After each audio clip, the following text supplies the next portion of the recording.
Before we get started, we'd like to turn your attention to this February's brand new sponsor, Scotch Tape. Last February, our big sponsor was Irish Tape, and we're a huge proponent of Irish Tape. Well, that is out. They're off the charts. We're now with Scotch Tape.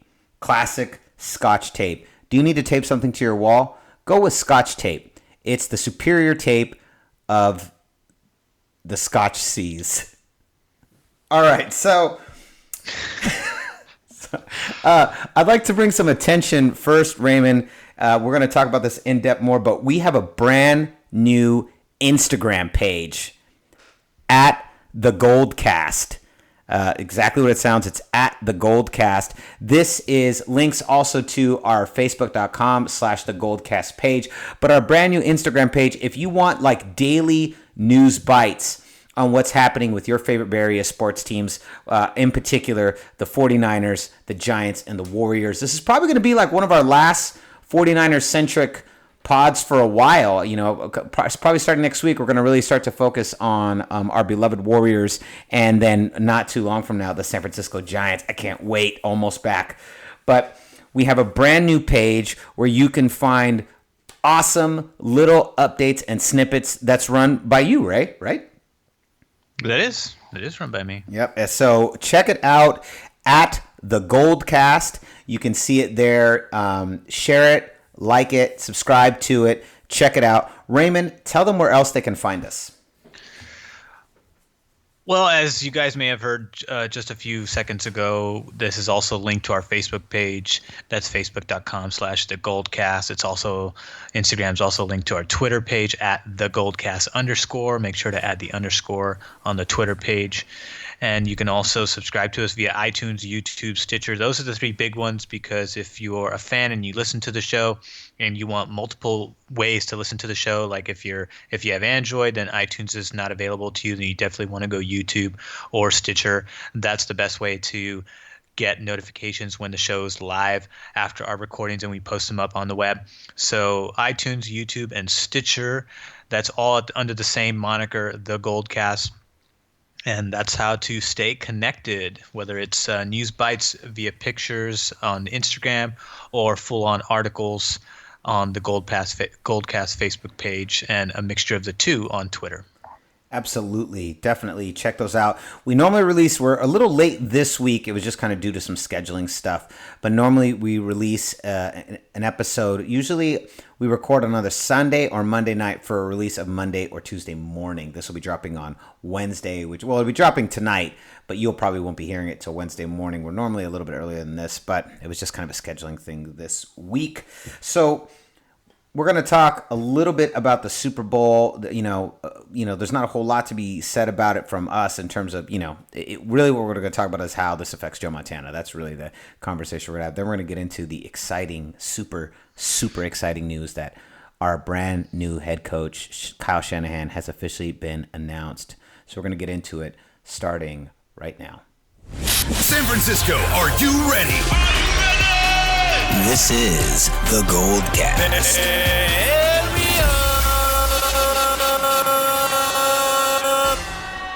Boom!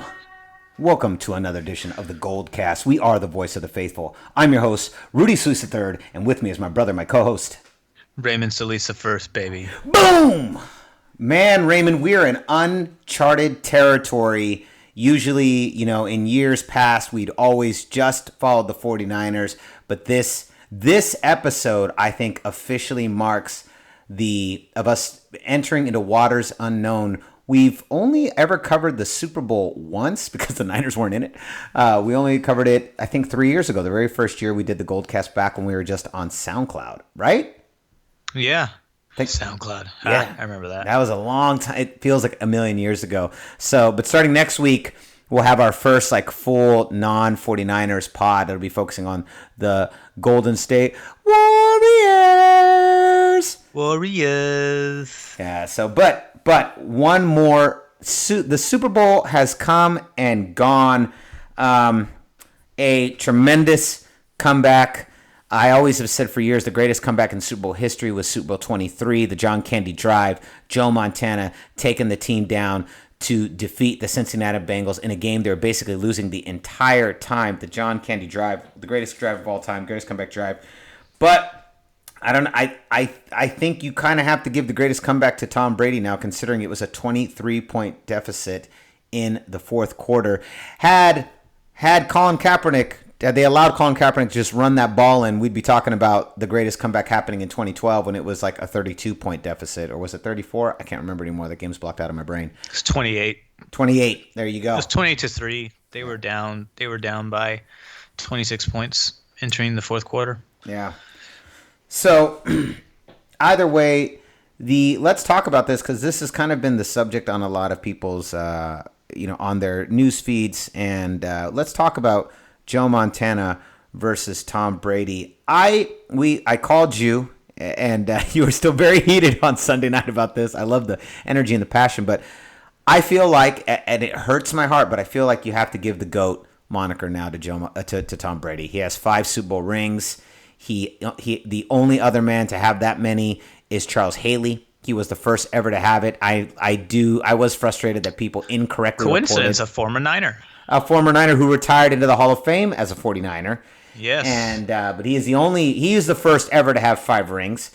Tom Brady is now the second man ever to have five rings, but the first quarterback to have 5 rings, surpassing Joe Montana. I loved how Terry Bradshaw was like, even on ESPN, it was saying, I was looking in the newsfeed the next day, and it was saying how Tom Brady has passed Joe Montana in Super Bowls. There's no mention of Terry Bradshaw anywhere.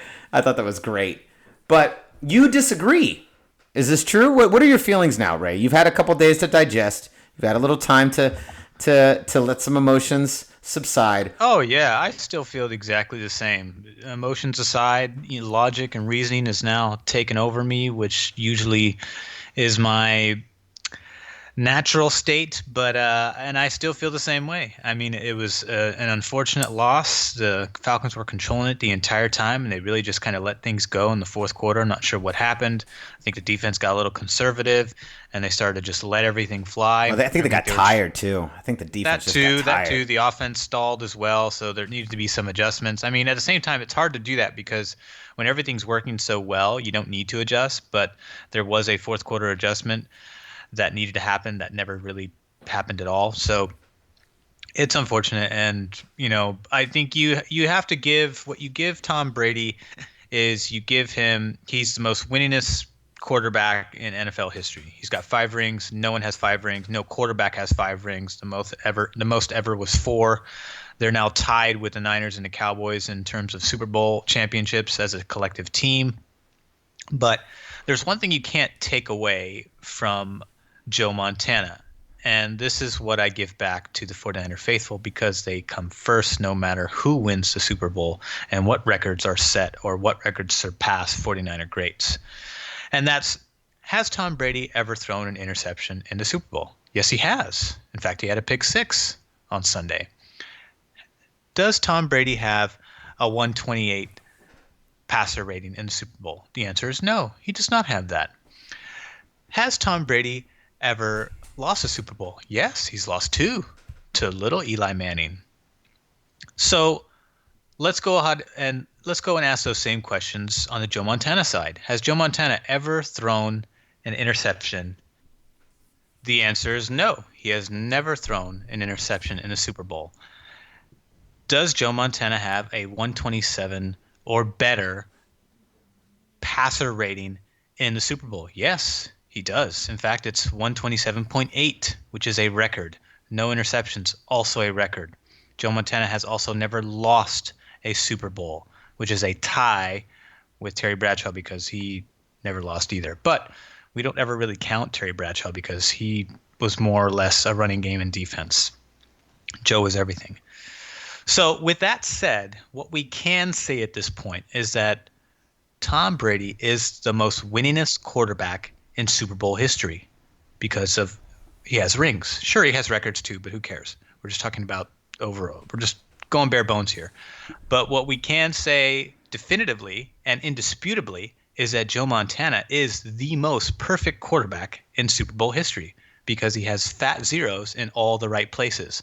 never lost a Super Bowl, never thrown an interception, and has a record 127.8 passer rating because of that.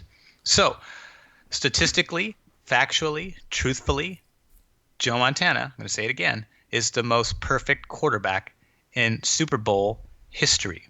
Tom Brady's the most winningest because he has 5 rings. And that's it. That's all there is to it. I like that distinction. I like that distinction. I think that's a very it's in no way inflated. I think it's a perfect distinction, and I like it. I support it. Brady most winning, Joe most perfect. Simple as that. Simple as that. Well done, Raymond. Well done. You have convinced me of the Joe Montana argument that you present. And you know what? Regardless, okay, fine. Tom Brady, sure, you could be the GOAT for everyone else. That's great. But the GOAT for me is always going to be Joe Montana. Always. That's right. And still, the undisputed champion of the world, Joe Montana. Michael Buffer. That's right. All right, so let's move on. As featured on our Instagram page and our page at facebook.com, we have posted up a really killer infographic that is all about Kyle Shanahan and his fairly stellar resume. As announced today, Kyle Shanahan is officially the brand new head coach of the San Francisco 49ers. I am so excited. This is the best coach we've had since Jim Harbaugh, and those two coaches are the best coaches we've had leading this team in over a decade. Would you agree with that, Ray? I would totally agree with that. So let's talk a little bit about this resume, Ray. Tell me some things that stand out to you on this resume right here. To me, it's the consistency of his offensive prowess. And that 6 out of the 9 seasons he's been an offensive coordinator, his offense has ranked in the top 10 in the NFL in yards gained. And so in 2008 and 2009, he was the offensive coordinator for the Houston Texans. They were 3rd and 4th that year. That was under Matt Schaub. Those were Matt Schaub's best years. Those are also Pro Bowl years too, or at least one of them was. They dipped a little. When he was in 2010, he took a big dip, dropping to 18th. That's because he was over at Washington. They were still establishing the quarterback situation over there. And then in 2012. So during that rebuilding process, this is when he was with his dad. He was there for 5 seasons, I believe. And then in 2011, they would drop to 16th. But then in 2012, they exploded to 5th. And that was because they got Robert Griffin III. He was Rookie of the Year that year. He had 3,200 yards passing that year. He had a couple guys. There was a lot of passing statistics that were good, positive recipients of that quarterback play. In 2013, they were 9th. In 2014, they were 23rd. But then in 2015 and 2016, this is when he was with the Atlanta Falcons, they were 7th and 2nd. So the very first years that he takes over in Atlanta, they immediately go from top 10 to top 2. So this is really, really consistent. When you are 3rd, 4th, 5th, 9th, 7th, 2nd, that is incredibly consistent. The only time he was not consistent is when there wasn't enough pieces, including quarterback, that could competently perform, the duties of what his offensive scheme demands. That is extremely impressive. I'm really, really excited. Kyle Shanahan, he has a lot of work in front of him, like no question. The thing that I am most curious about is how is he going to take this team that is just, bare bones, it needs work all over the place, Ray. What does he do in the draft? Where does he go? I'll tell you, the person I want drafted first in the draft is Reuben Foster, that middle linebacker, because he's a beast and he's the best middle linebacker in all the draft. But here's the question. If he can't find a quarterback in this draft, where do we go? That's a good question because we know that Colin Kaepernick has decided to opt out of his contract. Obviously, the 49ers could re-sign him. I doubt that really happens. I think Colin is going to go explore the free agent market, and it's not a bad move on his part. Sure, he would have had a big check with us, but I'm not sure. I mean, who knows? Maybe he anticipated that Kyle and John Lynch were going to oust him. Who knows? I doubt that. I don't think that would have happened. I think you got to work with what you've got. Because here's the thing. You can either have Colin Kaepernick groom the next guy, or you can start from scratch. Now, if Colin leaves like what seems to be the case, then the Niners have to start from scratch, which is a lot harder to do. I think it would have been a lot easier to have the quarterback come in, learn a little bit under Kaepernick, let him sit down, because that's a much better scenario. Brett Favre did that. He learned and got better. Steve Young did that. He became a champion. Tom Brady did that. He obviously became a tremendous champion. Aaron Rodgers did that. He became a champion. A lot of times when quarterbacks have time to get groomed underneath another starting quarterback, it is easier for them to acclimate and then transition into the starting role versus being thrown at the wolves from the very beginning. Obviously, there's exceptions to that, but for the most part, the odds do favor you when you get to sit down and watch and learn. And I thought it would have been easier, even though everyone's saying like, "Oh, Kaepernick's gone, let's get rid of him." I was in favor of that because I'm like, okay, he played well under Chip, who runs a high flying offense, who knew that. Even though he tailored the offense around Cap's skills and the players' skills, and kind of had a more throwback West Coast offense, it involved a balanced attack of running and passing and utilizing the running. It was similar to Kyle Shanahan's, only Kyle Shanahan's was much more polished, much more refined. Obviously, he had more weapons. He had way more weapons in Atlanta. But you can see the same consistency when he was with the Houston Texans, when he was with the Washington Redskins. There was that same consistency over and over again, where he really liked to utilize all the players because it keeps the defense off balance. It's a very smart scheme. It's a very good scheme. It's a very pro, up-to-date scheme. So I think Colin Kaepernick would have thrived under that for sure. If I was him, I would have stayed because you're only going to get better. But at the same time, you can't blame him. He's playing the odds in his favor because now he's put up a good year that's reminiscent to his stats in 2013. So he has more market value than he did last year, and it was just kind of plain stupid for him to even attempt that.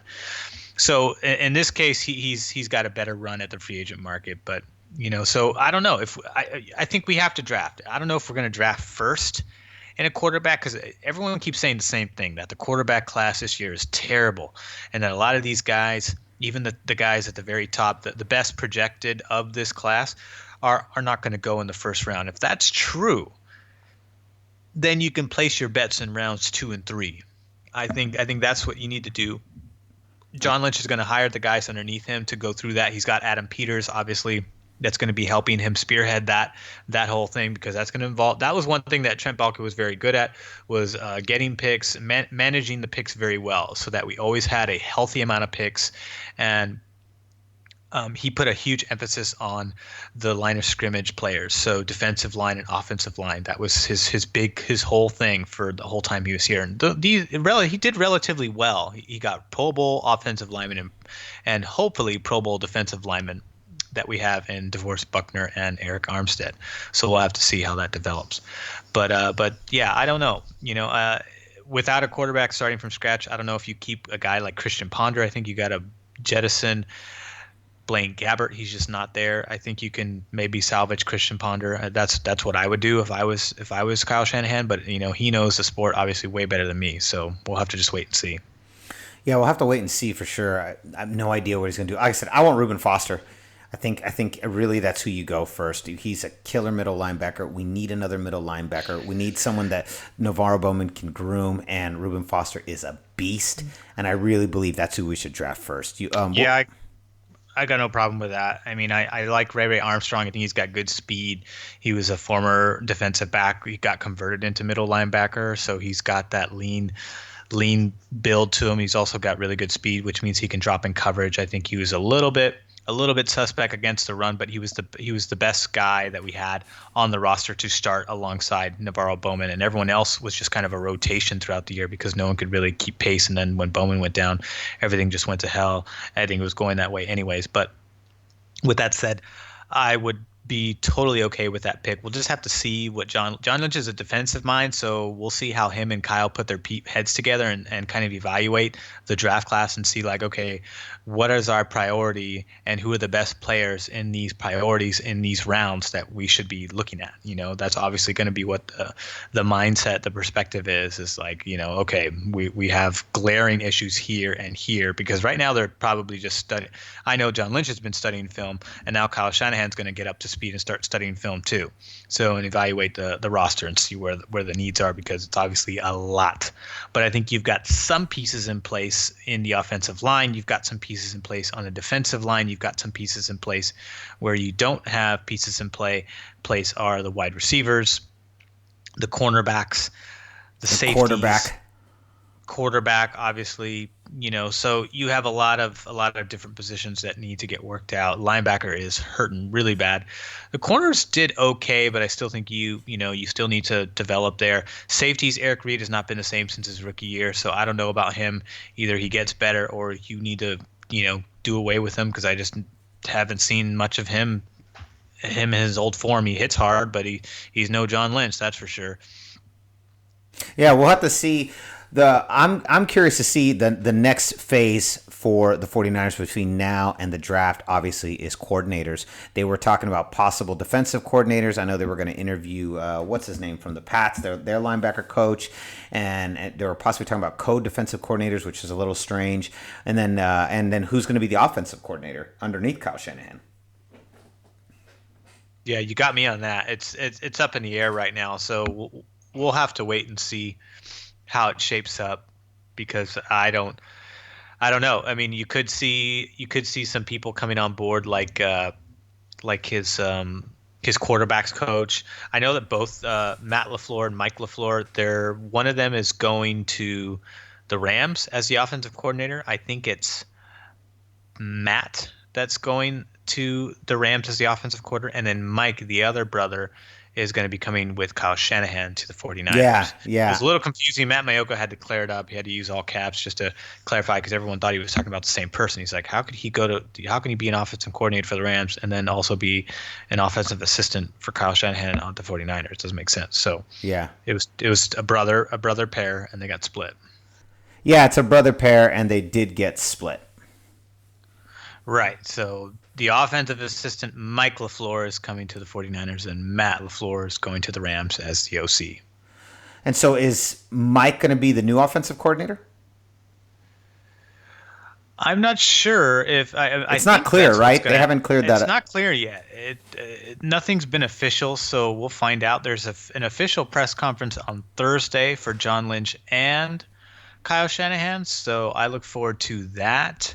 We do know that there's going to be an entire regime change, because just a couple hours ago, the 49ers confirmed the release of their entire strength and conditioning staff. We know that health has been a huge issue the last 3 years. This past issue, they were up there among all of the top teams, including Cleveland. I think Cleveland had the most, but we were up there as having, between Cleveland, San Diego, and the 49ers, we had the most players on IR. Yeah, can we talk about that? First of all, how you have been calling for the firing of our strength and conditioning coach and that program all year. You've called this all year long. You've been saying that that's who we should fire first. Yes, because it's obvious something's not right. I know that they were really healthy with Jim Harbaugh and those years, and yeah, when you're winning and everything's clicking and you got Pro Bowl players, sure, that happens. But when you have a 3-year drought where guys just can't stay healthy to save their lives, then something's not. There's some kind of disconnect with the processes the players have to go through in order to keep their bodies at tip-top shape. And I don't think some of it is obviously just bad luck because it's the nature of the sport, but there's another part of it that we can also pin on the strength and conditioning staff. So I'm happy to see this. We know that the director of the strength and conditioning staff was released earlier last week. It's that guy on the side, the little short, stubby guy on the sidelines with the glasses that you guys may have seen on the sidelines. He's always this really animated guy. He looked like he was like a defensive line coach or something like that, but he was the strength and conditioning director. And he'd been with the Niners for like 9 years. But it was, man, the last 2 years have been really go. bad. Yeah, it's just really bad. Just time to go. I mean, usually your head coach brings in that kind of staff anyways because he knows people or John Lynch knows people. And so they're obviously going to put a huge emphasis on health. So I'm excited to see who they bring in because, the health has got to get better. You're not going to win many games if half your defensive or more than half of your defensive starters are on IR. Same can be said with any team and any side of the football, offense or defense. Yep, exactly. No, that's a huge move, and I like the fact that he even pinpointed that. So far, what John Lynch has done, he's done a really good job of quelling my fears and making me feel like he's so far so good. Let me just put it like that. So far, so good. We'll see. Yeah, so we'll see. I don't know if we're gonna bring everybody from Atlanta. I know Atlanta's going to be blocking Kyle, so that he's not picking apart all of their staff because they want to retain some sort of continuity going into next year to compete. I know that Richard Smith is no longer the Atlanta Falcons defensive coordinator, and when you blow it in the Super Bowl, sure, I can definitely see that. I got no problem with that if you're an Atlanta fan. Brian Cox was also dismissed as the defensive line coach, so the fact that they couldn't get to Brady in the second half, maybe that had something to do with it. If you lose the big game like that and you lose in the fashion that the Falcons did, I'm sorry to go off tangent here for a little bit, but it's not a surprise that you see some guys cut immediately because it's like, hey, this is the big show and you can't screw up. Yeah, like the heads will roll, right? Heads will roll. Exactly. Yeah, I know that when Roger Craig was the running back for the 49ers, he had fumbled in the playoffs, and then he got cut immediately after that and said, you can't – they lost the game because of that turnover. And so he was cut right after that. And they said, you screw up in the big show, you're out. Doesn't matter how good you are. And I think after that, Roger Craig went to like the Raiders or something like that. There it is, man. There it is. Well, the new era for the San Francisco 49ers begins. And I'm going to tell you guys this, 49er faithful, right now. Understand that this is easily, without question, a 2 to 3 year commitment before we really see the tide turn. Don't forget that in Derek Carr's first year when he was the starting quarterback for the Raiders, I think they only won 3 games that year. So, it's going to take time. Next year, if we could get to 6-10, I'll be very happy. If we can get to 6-10, that'll be awesome. And that'd be huge. Yeah, that'd be huge. It'd be huge. Second year, I think you could see us starting to claw around between 8 to 9 wins, and maybe we're frisky. Maybe we're a little frisky. Maybe we're a hard out, but still not quite getting it together. And then I think by year three, you could really see the 49ers turn this sucker around and start to really contend. The great part is that you have the Seattle Seahawks who are on the tail end of their dominance. They're still struggling to put it together.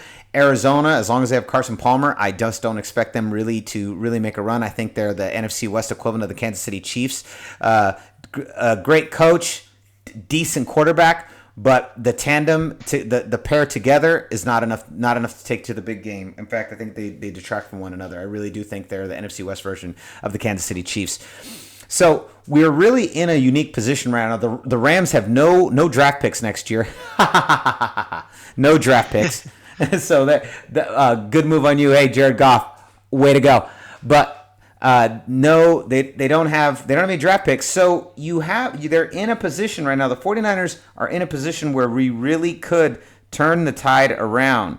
We really could. So, but you have to be patient. 49er faithful, you have to be patient. You have to remember how this works. This works in a really simple way. Football, right? We only have about 50 years of football history. We're still such a relatively young sport. And we're already seeing dynasties.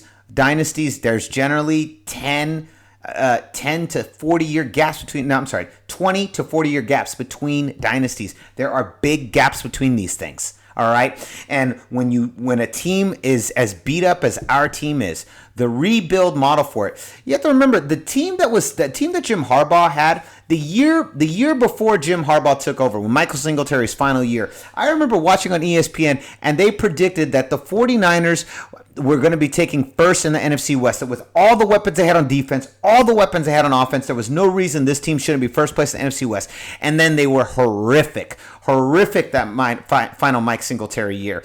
So the team that Jim Harbaugh inherited was really good. Scott McCloud had done a wonderful job when he wasn't boozing it up. He'd done a wonderful job of putting together a team that was filled with a bunch of Pro Bowlers, but they didn't have the coaches. Harbaugh took over and was immediately able to turn it around. That is not the situation with Kyle Shanahan. Kyle Shanahan has not inherited a Jim Harbaugh team. He has not inherited a bunch of Pro Bowlers without a leader. He's inherited a bunch of injured first stringers and second stringers that have basically been fed to the wolves for 2 years straight. So this is not the same situation. We will not be going to the NFC Championship next year. You have to be patient. You have to show this team the same amount of patience you're going to be asking Jed York to show the coaches. Okay? We always talk about how little patience Jed York has and how critical they are, but what about the fans? Come on, Ray. Back me up on this. The 49er faithful have been extremely impatient. Oh my God. We live in this era now where it's instant gratification, and before it wasn't like that because we had to wait for mail to get to us from wherever it was being sent from. It was physically sent to us. Now we live in the email era where everything is in click away. Video games have obviously always been instant gratification, but now we have this era of generations that are growing up with the internet. So it's just instant information. Anything you want, you can get. You want to learn something, you can find it instantly. You can learn it before your school teaches it to you. That's the kind of era that we live into. And naturally, we have this sort of people are developing these other generations below us, before our generation, are developing this sense of entitlement, this natural sense of entitlement where things should just happen. And that is not the case with sports, especially when we're talking about the rise, the ebb and flow of sports dynasties, excuse me. And in this case here, you have a 2-14 team that has a brand new coach, brand new GM, brand new staff. They just lost the only competent quarterback they had on the staff. So now we're going down to the bottom of the barrel. Think of this as like 2005 when we got Alex Smith. That's exactly the team that we have going in now. There's like small little flashes of greatness that could turn into something great. We don't know yet because we don't know how the staff is going to handle this team. We don't know if Kyle Shanahan's going to be successful. Obviously, we want him to be. But first things first, we have to let this first year come into its own. Chip Kelly's team didn't really gel at all. They were really, really small inkling. It was an incremental progress that they had throughout the year. I could see it. I saw it offensively more than defensively because there's just way too many injuries on that side of the football, and nothing was able to really gel the way it could have. And so with this regime, I expect the same sort of transition where there's probably going to be some good things we're going to see on offense because there's already some pretty good pieces in place. You obviously have Carlos Hyde. You obviously have some pretty good backups underneath him, and Sean Trone and Harris. So you have some pieces to work with there. You have a pretty good offensive line that really minimized the amount of sacks that our quarterbacks were taking up to that point. So there was a vast improvement on that side of the football. And the wide receivers were obviously hit and miss. We have no number one, no number two. Jeremy Curley was a very good, solid slot guy that I think you should keep around because you can do stuff with him. Maybe Quentin Patton, although I wouldn't be surprised if he was jettisoned as well. You have some guys coming off injury. Bruce Ellington, I think you should probably cut ties with him. He's just a worthless wide receiver, and that's Trent Baalke. He just can't pick wide receivers to save his life. No, not at all. You have Eric Rodgers from the Arena League, who is like the equivalent of a Pro Bowler over there. So he tore his ACL before he even saw the field this past season. So I'd be curious. I'd say he deserves one more shot. That's even if the 49ers even care to do that, if this new regime even cares to think outside the box like that. We know a lot of those projects did not come to fruition. We had the Olympian who didn't turn out to be very good. We had the Australian rugby player that didn't turn out to be very good. And we had an arena football player that tore his ACL before he even saw the field. So we have three strikes right there. I doubt that this new regime is going to be very keen to looking outside the box for talent like that, especially John Lynch strikes me as a guy who would be more keen on picking proven talent, or at least projected proven talent via the draft and free agency, than trying to get some Olympian who just has the size and has the tools on paper. Yep, I agree. So either way, you got to wait. It's going to be about 2 years, hopefully not too long, grueling years. I imagine this first year is going to be a lot of ups and downs, but I have a feeling we're going to see some pretty good things. But then again, I always take the optimistic side. But I think I'm with you on this one. Year 2 and year 3 is when we're going to really start to see things come together. Yeah, be patient. Be patient. Expect 4 to 6 wins again. That's all we ask. And don't forget. Go to if you want to see the entire resume from Kyle Shanahan, go to our Instagram page, the Goldcast, at the Goldcast, or you can go on Facebook.com/the Goldcast, and you can see the entire resume of Kyle Shanahan. It's pretty awesome. There's a lot on there that we didn't cover in here, so definitely check it out. Don't forget to also you can add us on YouTube, iTunes, or Stitcher. Like Raymond said, if you have a Droid, Stitcher and YouTube are the best places to find us. We always update both of those. And then if you have an iPhone, iTunes is the best place to find us on there. We will be adding a couple of more places very soon. I keep saying that. We just need to do it. We just need to make it happen. But those will be up soon. Raymond, where can they find you? You can find me on Twitter at Ray Solis. Though I'm more active on the Goldcast Twitter page. It's kind of hard to bounce back between them. So I do spend most of my time doing sports-related tweets, Bay Area sports-related tweets via the Goldcast _ at Twitter. So that's probably the best place, but you can also follow me and on my personal Twitter page, which is at Ray Solis. And that's the best place to find me. There you go. You can find me at Rudy Solis 3rd, Rudy Solis 3RD on Twitter and Instagram. You can always find me on those. I've got all my personal stuff there. Follow us. We'll follow you back for sure. So concludes another edition of the Goldcast. Next week, we'll be back with some Warrior-centric news. We are we're like, 12 weeks away from the start of the NBA playoffs, which I don't even know if we're 12 weeks away. I think we're a little bit shorter than that, maybe like 10 or 11 weeks. They're in summer. No, but the playoffs June. No. I'm sorry, the championships in June. Yeah, but the playoffs begin like mid-April. We're not that far away. Spring. Yeah, spring. Right after that really boring March Madness tournament. We're not college guys in terms of that is not. No, actually, the Bay Area in general is not a big college sports town. I mean, I think some people have a soft spot for the Bears, but that's about it. Yeah, and Stanford maybe. Well, I've been to a Stanford game. There's actually a lot of fans that are hardcore into it. It's like a whole show out there if you go to a game. It is. I mean, it's a whole thing. But yeah, that's the college cast. I don't know where it is, but I'm sure those guys are great. Yeah, and it's more the one game I went to, the Stanford game, which was last year. All I did was hang out in the parking lot, and everybody had like projected TVs set up, and they had their comfortable chairs, their mimosas, and yeah, all I did, I didn't even watch the game. I just drank and talked with people and met people I didn't know. And I was with a couple coworkers. They said, "Hey, we're gonna go to the game." I was like, "Sure." And as we walked to the stadium, we ran into some people that my coworkers knew, and they're like, "Hey, come back, hang out with us." And we're like, "Okay." And so we just drank with them, and that was it. So I didn't see a lick of Stanford football. That's how much I cared. Did you guys have tickets to go into the stadium? And you guys yes. Yeah, we did. We just never went in. You just never went inside. They were good seats too. Good seats. Or at least you think they were. You can't really confirm. That's true. I hope that they were good. I'm sure I would have had a good vantage point, but nobody cared enough to go inside. Everyone was just more preoccupied with socializing and drinking and eating. That's amazing. I love it. All right, so we'll be back next week. We'll see if time permits.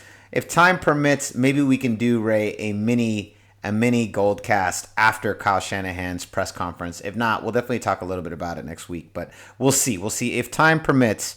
Raymond and I will do a mini Goldcast to talk about. I think you can expect a mini one because I think the official thing is going to be said on Thursday, and that's the first time we're going to see Kyle Shanahan, donning 49ers gear and same with John Lynch, and we're going to hear them talk together. So we're going to get our first glimpse into what their relationship's like and what their vision for the team is like. That's going to be the huge nugget to take away from Thursday, and that's only 2 days away. So, the day our podcast goes live, which will probably be tomorrow, the very next day, we're going to have our press conference. So we'll definitely be taking notes and listening in to see what they have to say.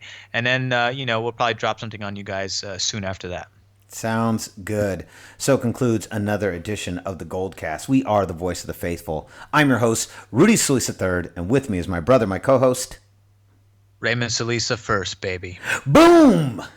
We'll see you next time. Same Goldcast time, same Goldcast channel.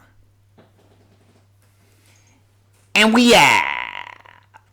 Oh, I forgot to mention the Jay Cutler rumor. Oh, yeah. Oh, okay. Hey, it's not even worth it. It's not worth it. Let's hope he doesn't get signed. Yeah. This is the Goldcast.